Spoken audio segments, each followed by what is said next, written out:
দুৰ্নীতিৰ ভূস্বৰ্গত পৰিণত ধুলিগাঁও পঞ্চায়ত হিতাধিকাৰীৰ নামত অহা তামোলৰ নাৰ্চাৰীৰ ধন আত্মসাৎ এচাম দুৰ্নীতিগ্ৰস্ত লোকৰ বিশ্বনাথৰ ধুলি পঞ্চায়তত সংঘটিত হৈছে এক নাভূত নাস্ৰুত ঘটনা। পঞ্চায়তখনত এবুৰি সমস্যাৰ মাজতো সংঘটিত হোৱা চৰকাৰী ধন আত্মসাৎ কৰা ঘটনাই চৰ্চিত হৈছে সৰ্বত্ৰে। কেৱল উন্নয়নমূলক আঁচনিৰ ধন আত্মসাৎ কৰাই নহয়, এইবাৰ নামি পৰিছে আত্মসংস্থাপনৰ হেতু হিতাধিকাৰীসকলৰ বাবে অহা চৰকাৰী ধনো। অভিযোগ অনুসৰি ধুলিগাঁও পঞ্চায়ত ৭ নম্বৰ ৱাৰ্ডৰ ধুলি চাহ বাগিচাৰ কেইবাগৰাকী হিতাধিকাৰীৰ ধন আত্মসাৎ কৰা ঘটনা সংঘটিত হৈছে। আঁচনিৰ নামত প্ৰায় লক্ষাধিক টকা আত্মসাৎ কৰে ৰবীন বাগ নামৰ এগৰাকী বিজেপি কাৰ্যকৰ্তাই। উল্লেখ্য যে প্ৰাক্তন আঞ্চলিক সদস্য বৰ্তমানৰ নিৰ্বাচিত ৱাৰ্ড সদস্য তথা পঞ্চায়তখনৰ সভাপতি পদপ্ৰাৰ্থী গীতা বাগৰ স্বামী ৰবীন বাগে এনৰেগাৰ IBS আঁচনিৰ তামোলৰ নাৰ্চাৰী ৰূপায়ণৰ নামত ধুলি চাহ বাগিচাৰ অনাদি চবৰ নামৰ লোকজনৰ নামত অহা প্ৰথম কিস্তিৰ ৯৭,০০০ টকা জব কাৰ্ডৰ জৰিয়তে উঠাই লয়। হিতাধিকাৰীজনৰ অজ্ঞাতে এইদৰে তেওঁৰ নামত অহা আঁচনিৰ টকা উঠাই লোৱা হৈছে বুলি অভিযোগ ভুক্তভোগী অনাদি চবৰৰ। হয়, কওকচোন, আপোনাৰ স্বামীয়ে ইতিমধ্যে ৯৭,০০০ টকা উঠালে তামোলবাৰীৰ নামত, ১,২৬,০০০ টকা এলটমেণ্ট হৈছিলে। কি ক'ব এই বিষয়টোৰ ওপৰত আপুনি অৱগত নে? এটা কইতে লাগবা তাকে যাই করি এই পইচাটো কোনে উঠাই আছে নে? পয়সাটো কে উঠাইছে কে নাই এখন ঘনে ঘনে আমার ঘর আউছন তো যাই করি আমি রবিনকে পুছ করতে লাগবা যে এতিয়া গভৰ্ণমেণ্টে আপোনাৰ নামত ১,২৬,০০০ টকা তামোলবাৰী বনাবৰ কাৰণে দিছে। ইয়াৰে আপোনালোকে আপোনাৰ স্বামীয়ে ৯৭,০০০ টকা উঠোৱা বুলি কাগজে পত্ৰে দেখা গৈছিলে। তে এই সম্পৰ্কে আপুনি কি ক'ব? আমি পইচা পত্র দেখবার নাই আর পয়সা পত্রের কথা জানো নাই। এতিয়া টোটেলি গোটেইখিনি এতিয়া কাগজ পত্ৰত এইটো দেখা গৈছে যে ইতিমধ্যে ৯৭,০০০ টকা ইতিমধ্যে তামোলবাৰী বনাবৰ কাৰণে আপোনালোকে উঠালে। তে এইটো বিষয়ত আপুনি অৱগত হয় নে নহয়? নহয়। তেতিয়া মানে কি ধৰণৰ সিস্টেম চলি আছে মানে এখন আমার যেটা যে ইহা হচ্ছিল যে বাড়িটা না, তো আইলা আর বললা যে তোমার বাড়িটা আছে হ্যাঁ জঙ্গল মাটি নে, তো আমি হ্যাঁ পুলি লগামু বললা আর ২ সারা ভেনে ফটো উঠালা। তো ফটো উঠালা যে কি বলছেন যে ফটো উঠে গেলা তো একাউন্ট গিলা বি লেলা গিলাকে তোমার একাউন্টে পয়সা ভরবা আর হেনে তামোল পুলিটা লগাই করি যখন লগাই লব তখন একাউন্টে পয়সা ভরবা যে সে পয়সাটা তোমার কাম দেবা বলি করে বললা। তো আমি হেতকে বললো হ্যাঁ তোমার ঠিক আছে আমার জঙ্গল মাটি লাগে আমার মাটি লাগে তো হেতকে করবো বলনু। হেনু সে আরো পয়সা পত্র কি হয়েছে কি কথা নাই সেদিনে বি দাদাগিলা আইছিলে পুছ করলে যে ১.৫ লাখ টাকা ২ লাখ টাকা ভরিছে তুই চুপচাপ অছু আমকে নাই কহুছু কুছু নাই। তো আমি এতকে বললো আমি তো পয়সা পত্র কথা কুছু নাই জানছু।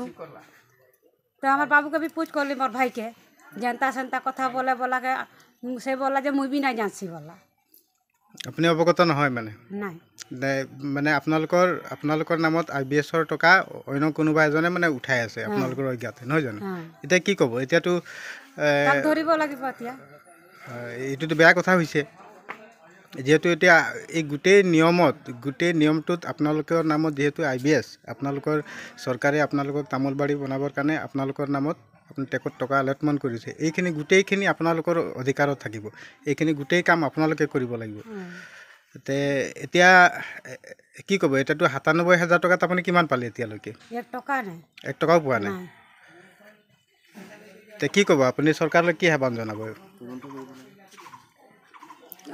কইমু আর আমি পয়সা দেখবার নাই জানবার নাই তো আমাকে তো সে কমসে কম কইতা আই করি যে পয়সা আজকিরা ভরে দিয়েছে বা আজকিরা পয়সা আপুনি এই বিষয়টোৰ ওপৰত আপুনি তদন্ত বিচাৰিবনে? হ্যাঁ এখন পয়সাটা কে লেছে কি কথা এটা আমি পয়লা কথাটা পাতিলামু যাই করি আর তার পিছে আমি কিবা গোটে বিচার করমু। এটা কি জনাব? শেহতীয়াকৈ চৰকাৰলৈ কি আহ্বান জনাব? যদি সে বলবা যদি কে জানি বা হ্যাঁ বলবা যদি তো আমি জানামু। কি নাম আছিল আপোনাৰ? অনাদি চবৰ। আপোনাৰ নামত ১,২৬,০০০ টকা IBS বিত্তীয় বাজেটৰ আপোনাৰ নামত ১,২৬,০০০ টকা আবণ্টন হৈছিলে। কি ক'ব এই সম্পৰ্কে? কাম কেনেকৈ চলি আছে আপোনাৰ? মোৰতো টকা সোমা নাই, মই পোৱাই নাই টকাবিলাক, মই গম পোৱাই নাই। অলৰেডি এটা দেখা গৈছে যে আপুনি ইতিমধ্যে ৯৭,০০০ টকা উইড্ৰ কৰা বুলি মানে তথ্যত সেইখিনি প্ৰকাশ পাইছে। কি ক'ব?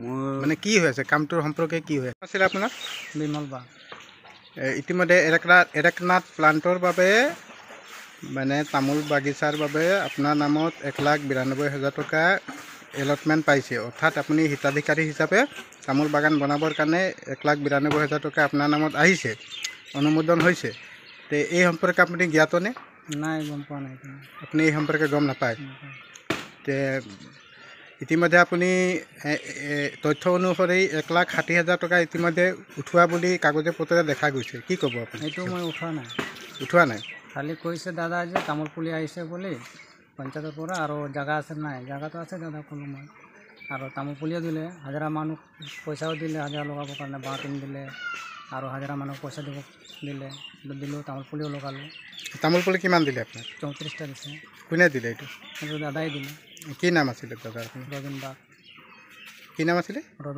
ৰবীন বাগ তেওঁ দিলে মাত্ৰ 34টা পুলি 34টা পুলিৰ বিনিময়ত আপুনি 1,60,000 টকা উঠোৱাৰ বিনিময়ত আপোনাক 34টা তামোল পুলি দিয়া হ'ল সেইটোতো আপোনাৰ ওপৰতে অন্যায় কৰা হৈছে সেইটোতো মই গম নাপাওঁ তে কি ক'ব আপুনি এতিয়া আপুনি চৰকাৰলৈ কি আহ্বান জনাব কিন্তু যোনটো হৈ আছে বৰ্তমান যোনটো গম পাওঁ সেইটোৱে কম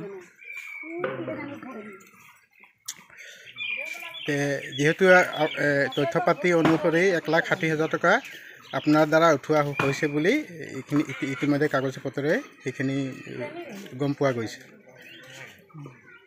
বিশ্বনাথ বা ৰমেশ চন্দ্ৰ চৰেণৰ ৰিপৰ্ট JNK নিউজ তদন্ত কৰিলে ভাল আছে আৰু মোৰ নামত এই স্কিমটো আছে যদি সেইটো মই গম নাপাওঁ